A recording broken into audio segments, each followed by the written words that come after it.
innovando para hacer tus viajes más cómodos, seguros y las vías más ágiles. ATM en coordinación con la Alcaldía de Guayaquil.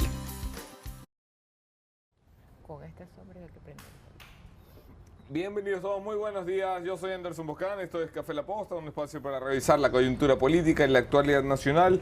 Hoy es jueves 4 de julio, 4 of July. Qué gusto para todos los que son gringos y nos ven. Si alguien es gringo, si eres el embajador de Estados Unidos y nos estás viendo, feliz 4 de julio.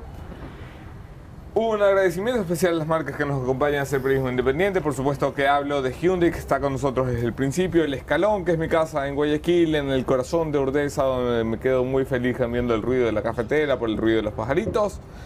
Un agradecimiento a la ATM de Guayaquil, que es unido al club de marcas que apoyan el periodismo independiente. Y por supuesto a Contab, la aplicación que nos ha hecho actualizar nuestro servicio de contabilidad para que no tengamos cuentas chuecas como las de Odebrecht o las de otros tantos.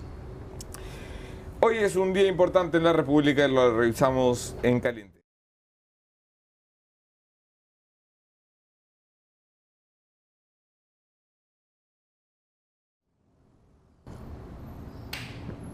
En caliente, don Alexis Mera, nuestro buen amigo preso, ya no es preso. Ayer se le ha dictado 2-1 en la sentencia con voto salvado, importante de destacar. Una medida sustitutiva a la prisión preventiva que le concede la posibilidad de enfrentar el juicio desde casita. En su casita, el señor Alexis Mera va a usar un grillete, va a tener prohibición de salida del país, como la tenía Fernandito Alvarado, por ejemplo, que le enviará saludos y se comunicará con él desde las bellas tierras de Venezuela dominadas por el chavismo. Y el señor Alexis Mera, jurista capaz, jurista potente, ha hecho lo suyo, ha muñequeado y ha conseguido 2 de los votos de la Corte Nacional de Justicia, que a la final han creído excesiva la medida de la prisión preventiva, porque eso se demuestra con el fallo, diciendo: vaya mijito, defiéndase en libertad, usted ha sido un buen chico. Este buen muchacho pone a prueba en realidad a la Corte Nacional de Justicia, porque la Fiscalía General no ha salido muy contenta de la resolución. La señora Diana Salazar ha dado una rueda de prensa diciendo poco más que nuestros jueces valen carpeta, que hay que acelerar el proceso de evaluación de la Corte Nacional de Justicia porque está visto, está probado que estos jueces patalean y tambalean. ¿Cómo afecta esto a las cosas? ¿Cómo arreglamos un sistema de justicia podrido desde la raíz? ¿Y cómo hacemos para que un país lleno de escándalos empiece a debatir, por fin, los temas que le importan a la República? Esto y más conversamos con mi invitada. Esta mañana tengo el gusto de contar con la presencia de María Josefa Coronel, una querida colega, una abogada destacada, una periodista que, por cierto, yo me puse muy nervioso la primera vez que alguien me invitó a la televisión porque fue precisamente ella. Y qué nervios quedaba, porque además tenía una fama de durísima en la TV, pero es buenísima como el pan. Quédense en la entrevista.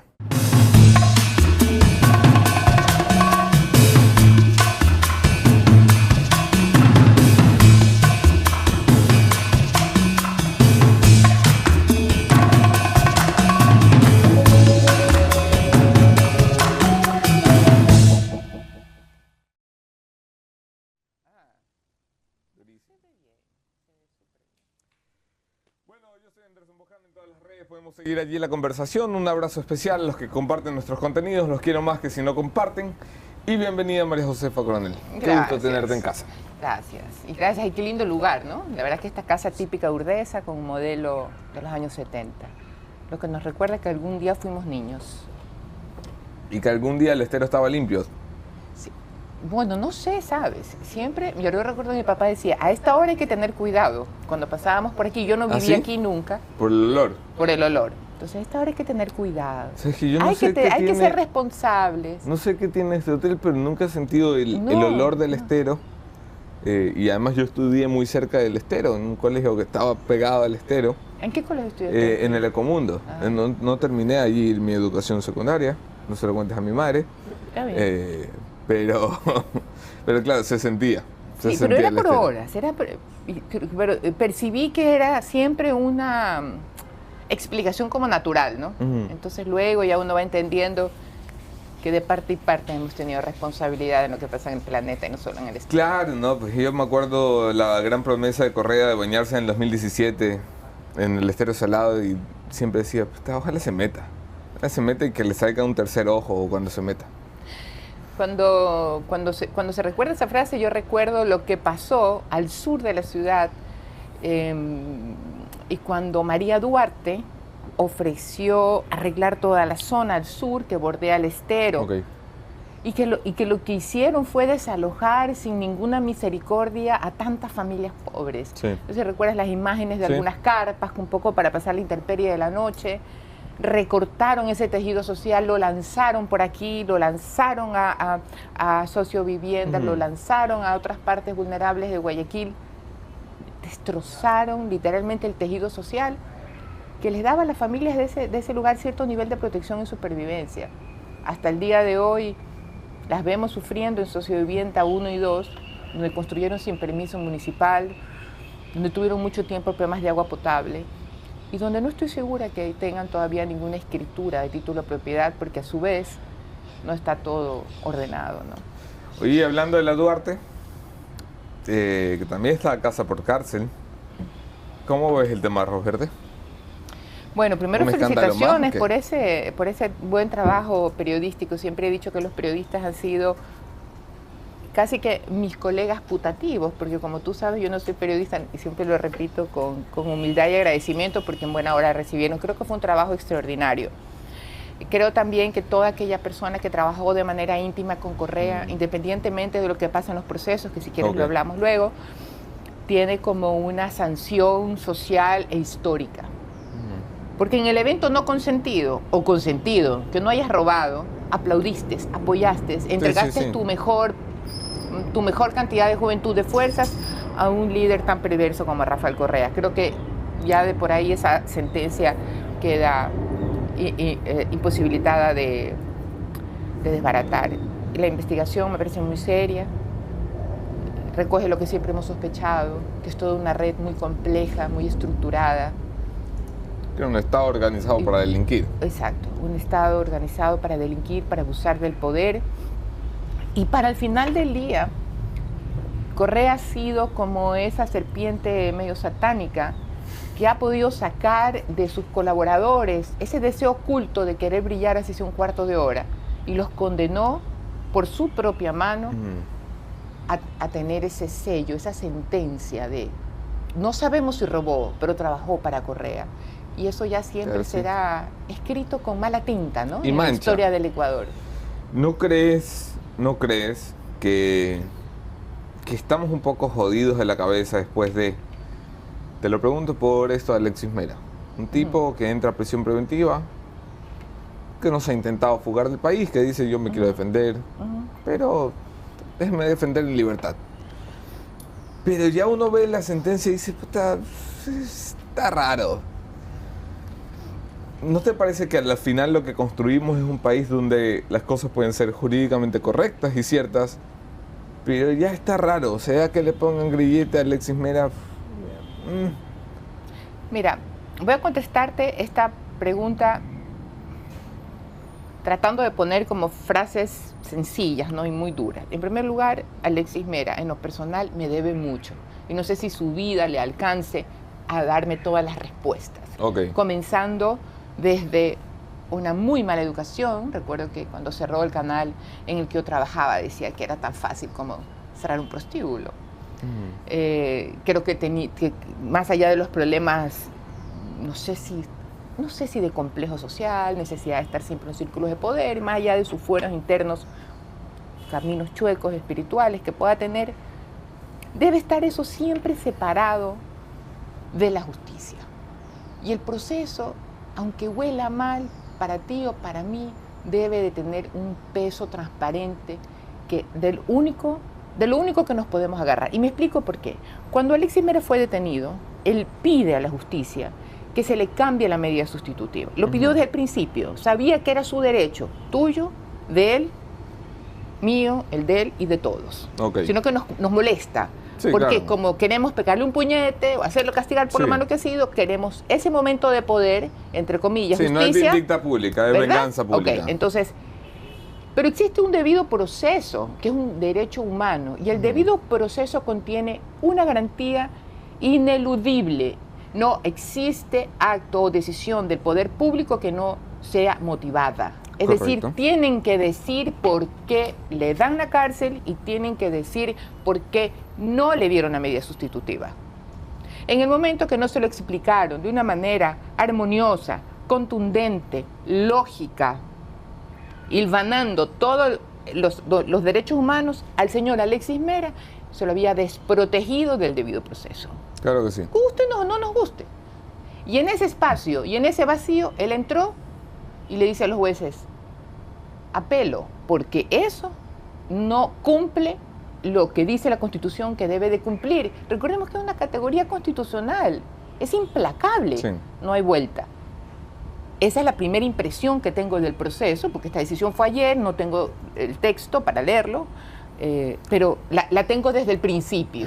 Pero como no nos gusta Alexis Mera, queremos que los derechos humanos de él sean violados. Y lo que digo, sabemos que no le gusta a mucha gente. Claro, y como era un violador de derechos humanos contumados, un tipo que usaba el Estado para pasar por encima de las personas, lo que queremos es hacerle sentir un poco el correísmo, que es la peor forma de administrar la justicia después de un gobierno autoritario. ¿Significa entonces que Correa se salió con la suya? ¿Nos intoxicó? Claro. No quiero. Entonces quiero estar bien vacunada contra eso y ser capaz de decir, me caiga mal o no me caiga mal y tenga la peor impresión personal de un sujeto, de un grupo, de una organización, poder decir técnica y profesionalmente sobre los derechos humanos, señores, tenemos que levantar la bandera de igualdad ante la ley. Gústenos o no nos gusten, ¿no? Entonces, eso creo. ¿Confías en el sistema judicial del Ecuador? Institucionalmente, el deber ser, lo que está escrito, me parece que independientemente de algunos códigos por ahí, como un código penal que sanciona más la protesta que una violación, me parece descabellado, creo que existe una constitución bastante buena, prefiero la del 98, ha sido mi engreída, la del 2008 por ser tan cargada de ideología. Tan cargada de ideología y de unas violaciones desde su proceso de parirse. Debo reconocer que la miro con recelo. Tengo identificado que hay jueces que saben, hay jueces que no saben, hay jueces que tienen miedo, hay jueces que son capaces de presionarse y hay jueces corruptos. Pero en medio de todo sigo creyendo en un sistema democrático que los medios de comunicación, nosotros, los abogados, los ciudadanos, podemos simplemente empujar lo que queda día a día, como el Padre Nuestro o como los alcohólicos anónimos. Solo por hoy hay que empujar un poquito. ¿Pero le ves algún problema claramente identificable al sistema de justicia que tú puedes decir, si esto es cuestión de cambiar los jueces, si esto es cuestión de cambiar el Consejo de la Judicatura, si esto es cuestión de cambiar la Fiscalía, ¿va por allí? No, yo creo que esto es cuestión de que para opinar sobre un tema de petróleo, estudiamos petróleo. Entonces, para estudiar un tema y opinar sobre un tema procesal, estudiemos el tema procesal y pensemos, muy bien, vamos a borrar el nombre de Alexis Mera y vamos a poner un ciudadano que tiene todos sus derechos y que tiene una presunción de inocencia. Está pidiendo este derecho. Eso es todo. Es horrible, es difícil, pero alguien tiene que hacer ese trabajo. Después de eso, opino. Diana Salazar ha salido de la audiencia diciendo y sugiriendo que hay malos elementos en la Corte Nacional de Justicia, como estos dos que votaron a favor de la medida sustitutiva de la prisión preventiva. ¿Te parece una decisión correcta por parte de la fiscal general? ¿Una decisión? ¿Correcta? ¿Opinar sobre la actuación del juez? Salir y decir y poner en tela de duda que no ha sido una decisión apegada a derechos, sino que ha tenido otras motivaciones. Yo creo que esta justicia, y tal vez eso me quedó de responderte en la pregunta anterior, todavía tiene la marca de la pezuña política correísta, ¿no? No sé Diana Salazar a cuál responde, si nació en la primera y luego por alguna decisión cambió de bando. Todos, independientemente de que sean funcionarios públicos, tienen ese derecho no humano jurídicamente hablando, sino posibilidad como persona humana. Pero no me gusta. No me gusta. No me gusta porque entonces otra vez es, damos una percepción a la ciudadanía de los buenos, los malos. No, a ver, señores, si se equivocaron, entonces diga por qué. O por ejemplo, ¿afectaron o no el derecho humano de Alexis Mera? Si él dice o los jueces dicen, la fiscal no justificó la negativa de la medida, que al final de cuentas quienes resuelven son los jueces. ¿Sí? Entonces, si tú me preguntas a mí, como María Josefa Coronel y como ciudadana, ¿qué pienso de Alexis Mera? Puedo quedarme 3 días diciéndote que al final lo que quiero es borrarlo de la vida pública, por el ejemplo que dejó. Pero yo no puedo desconocer que hay cosas en las que nos toca opinar técnicamente. Y si ella es fiscal, y si el Estado tiene el más alto deber o prioridad en la defensa de los derechos humanos, me parece que ella debería preguntarse si su opinión, si su actuación va en esa línea. Creo que el país necesita una respuesta ponderada, que pese por su verdad, por su tecnicismo cuando toque hablar de derechos, o cuando toque hablar de minería ilegal, o cuando toque hablar de petróleo, para calmarnos. Tenemos una oportunidad, Lenín Moreno se va a ir ya mismo, y bueno, 2 añitos, ¿no? Bueno, pero a veces es... Ya mismo, algunos quisieran que fuera ya mismo. No, yo quiero que cumpla su... Sí, que cumpla, ¿no? Que no pase ninguna desgracia. Pero... Y nos toca aprender de todo esto, ¿no?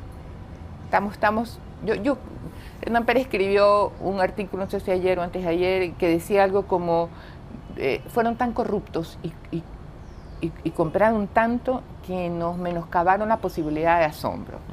Entonces yo quisiera que nos asombremos, pero no por la opinión personal de la fiscal, en este caso, que creo que ha hecho un buen trabajo, valga la oportunidad para aclarar, creo que ella ha sido una fiscal fantástica en este momento. Pero quisiera que nuestra reacción sea más perdurable en el tiempo, no producto de afectos. El país ha perdido la capacidad de asombro porque el escándalo de la semana es lo peor antes visto desde el escándalo de la semana pasada. Exacto.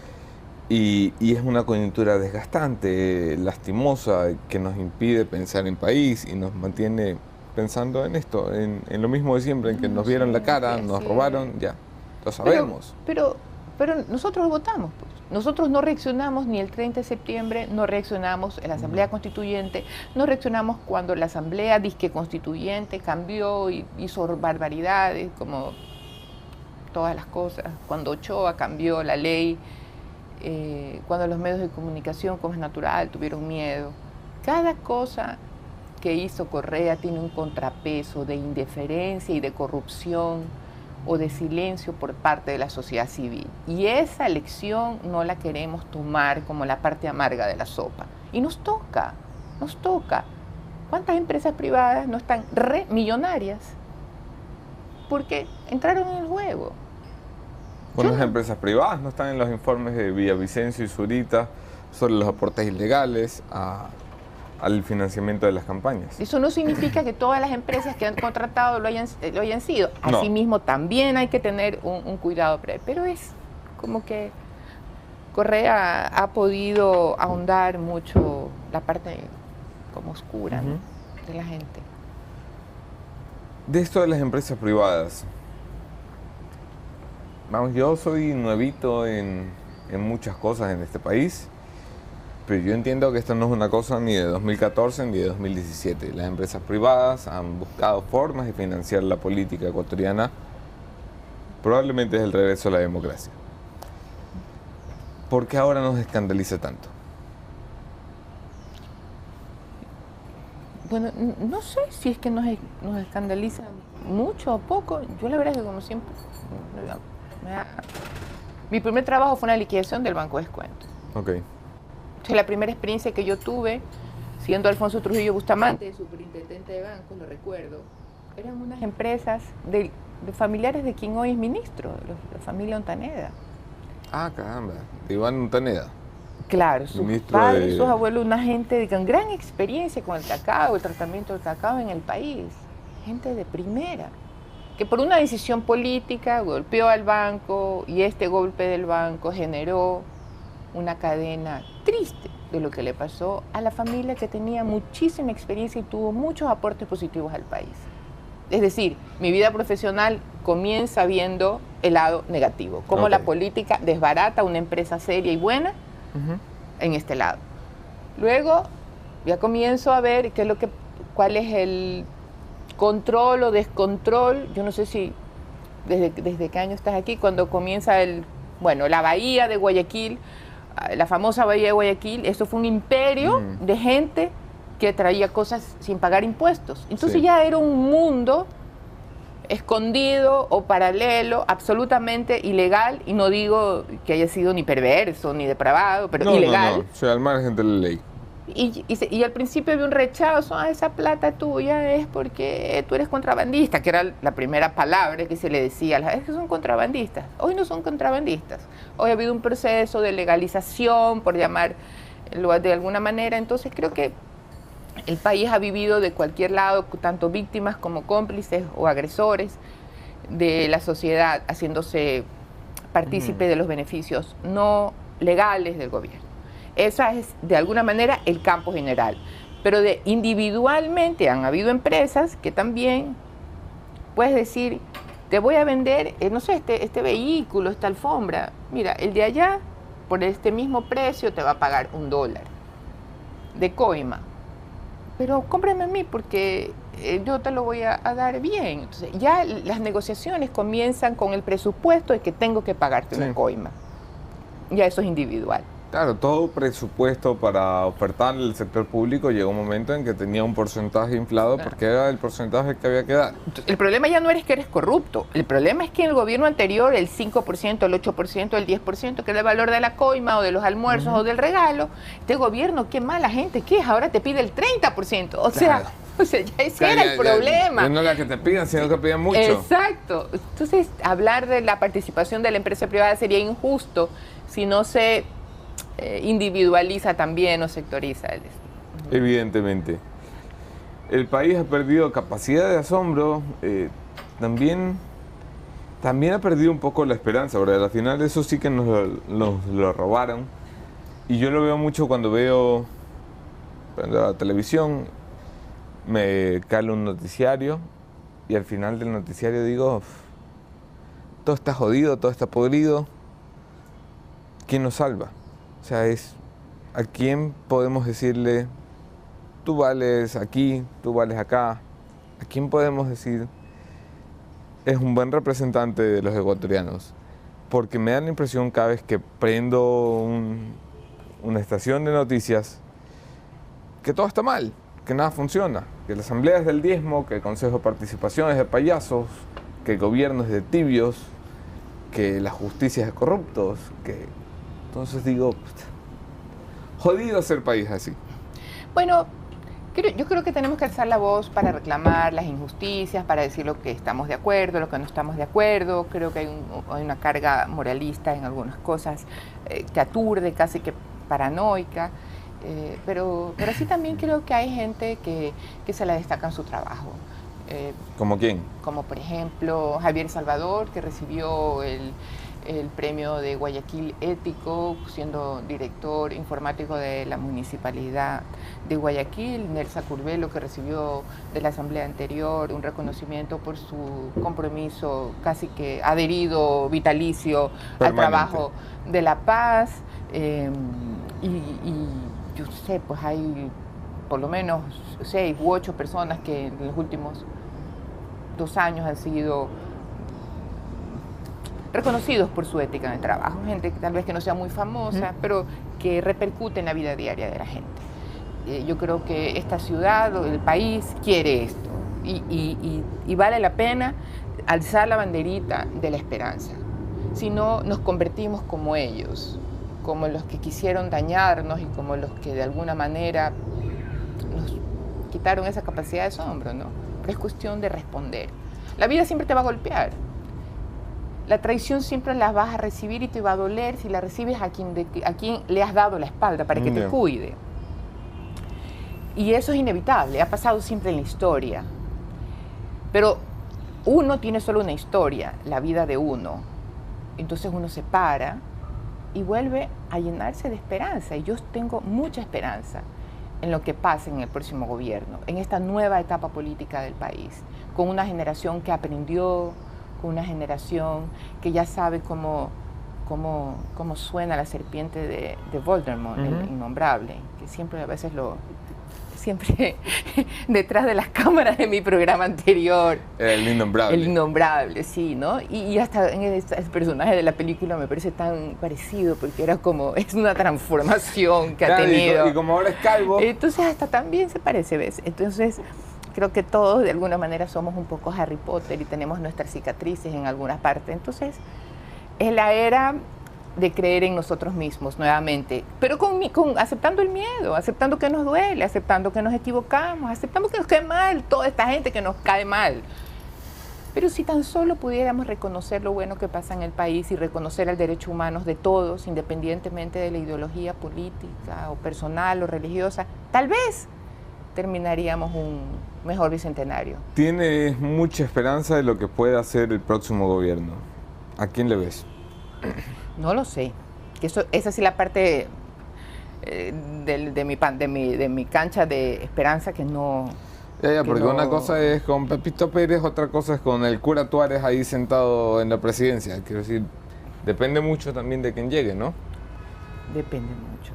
Y depende, es que yo insisto que depende mucho de nosotros también. Supongamos que llegue un ángel de la guarda convertido en mujer o en varón, está sentado ahí en Carondelet. ¿De qué manera vamos a cuidar esa gestión? Vamos a tener esa capacidad de asombro dirigida, técnica, eficiente, eficaz, para poder decir, a ver, gobierno, aquí me paras el carro, cuidado. ¿Crees que hemos aprendido? Yo creo que una buena generación, sí. Yo creo que sí. Los medios de prensa también han aprendido, nosotros los abogados hemos aprendido, yo creo que hemos aprendido. Es la brisa, ¿viste? Sí. Es que no hay nada como la brisa que te trae los esteros del río. Estamos hablando del innombrable y se caen hasta los cuadros aquí. No. No lo convoquen. Él nunca tuvo el poder para hacerme daño. Y seguramente como yo piensa mucha gente. Hablas de los medios de comunicación y hay quienes creen que los medios le han dado la espalda a la gente porque se han puesto muy cercanos al poder desde el gobierno de Lenín Moreno. ¿Tú ves a los medios cercanos al poder más que a la gente? Debo de confesarte que sobre televisión veo ya casi muy poco, en realidad. Pero de la experiencia que he podido tener, creo que los medios de comunicación también, de alguna manera, algunos, no todos, que se entienda bien, tienen una estructura administrativa, digamos como caudillitos también chiquitos, ¿no? Entonces... Son pequeñas haciendas, dices. Pequeñas haciendas de alguna manera, entonces... Son esos momentos de amor que tienen a los periodistas porque les cae bien, porque les genera rating, porque esto y que el otro. Puede ser en buena onda también que existan coincidencias, ¿no? Entre cabeza y equipo, coincidencias éticas, coincidencias de objetivos. Pero de repente al final del día, que es la pregunta que siempre he hecho, desde afuera de los medios y adentro de los medios, es hasta qué punto el interés legítimo de ser un negocio y de que te rinda legítimamente dinero va de la mano con riesgo tan grande que decirle sí o no a un gobierno. Y que si veo que hay cercanía o no, me parece que yo nunca he sido de la idea de que los medios tienen que irse al otro lado. Los medios tienen que estar cerca de lo que hace el gobierno. El gobierno tiene que abrir las puertas y los medios tienen que sentarse en la mesa con el gobierno para preguntar, para saber, para participar en su rol de poder político que también tienen. En el momento de generar una opinión, por muy imparcial que sea, estás contribuyendo para que la gente tome una decisión política. Entonces, esas separaciones, eso que yo te miro de lejos para ver dónde te pongo, cuándo te disparo, no puede ser. No puede ser. Entramos en la recta final de la conversación con María Josefa Coronel. Gracias, María Josefa, por estar aquí. Imagínate, gracias a ti. Pregunta final, ¿cómo arreglamos este país? Sabiendo que no lo vamos a arreglar en lo que nos queda de la vida. O sea, no sé pues si vamos a vivir 50 años, 60 años. O sea, primero es un acto de humildad de que solamente es un paso. Y por lo tanto, eso nos deja la obligación de sembrar un ejemplo. yo creo que si nosotros aprendemos que, quién sabe si el sueño de Bolívar tuvo un punto de encuentro con las aspiraciones de José Joaquín de Olmedo en fundar o abrir la patria, nuestra ciudad, en este caso que pronto vamos a tener el bicentenario, en medio de un ambiente de independencia, de que era una generación donde había vivido lo peor de la corona española, siempre va a haber algo que nos amarró a no crecer. Entonces, ser capaces de recoger lo bueno del pasado, mirar un futuro sin nosotros, que no vamos a estar ahí. Creo que es un acto de humildad que deberíamos tener. A ver cómo nos va. María Josefa. Gracias. Gracias por estar aquí, gracias por acompañarnos. Ahí se ven.